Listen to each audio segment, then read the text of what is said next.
Hi, welcome to the final part of my fertility story. So previously, I had shared with you the traumatic experience of a ruptured ectopic pregnancy. Well, the surgery was successful, but recovery was slow. It was so slow, and coupled with the physical pain that came with pregnancy loss, as well as the emotional pain, it was a whole lot for me to handle. But God was faithful in spite of it all.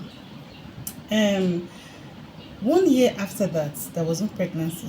I mean, not even a miscarriage. I didn't take in nothing. But I didn't bother myself. Like, I was done, you know. But my little madam would not let go. Already she had named the babies she was expecting. She was expecting a twin, and she told me, Mom, we're going to name these babies Oluwadarasimi and Bola. Mind you, I am not a Yoruba lady. I am an Akwa Ibom woman married to an Igbo man. So of course she was calling forth her babies by faith. So these were the names we were praying with each time we had quiet time or we had devotion. Eventually, exactly 1 year after that, I tested positive. Now, it didn't just happen, okay? That period, my faith was boosted. I actually believed that I could get pregnant without even meeting with my dearest husband, which I told him a couple of times. I remember I was reading about Elisha, how they were expecting rain in the land.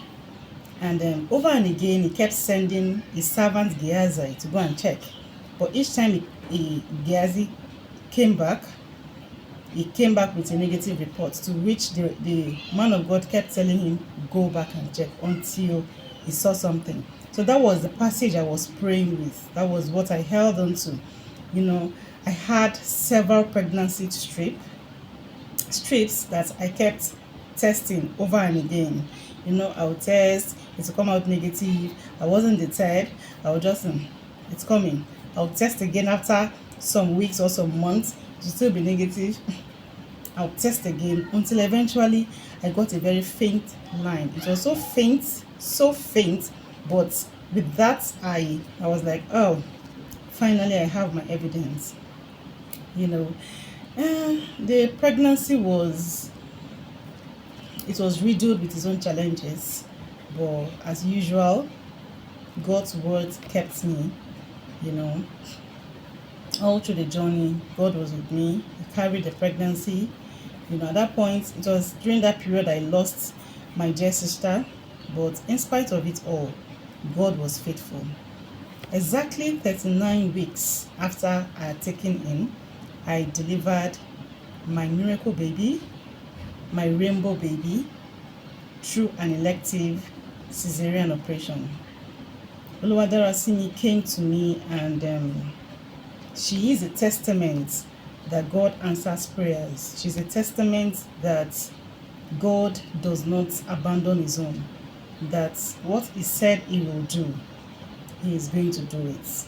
So that's my fertility story. I hope you have learned one or two things from what I have shared so far. I really hope that this gives someone out there the courage to go on, the courage to hold on to hope, and believing that the God who has promised will not forsake. The God who has promised you will not abandon you.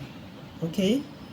Darasimi, like I said, as named by her sister, is a testament that God exists. Thank you for coming along with me in this journey. Cheers.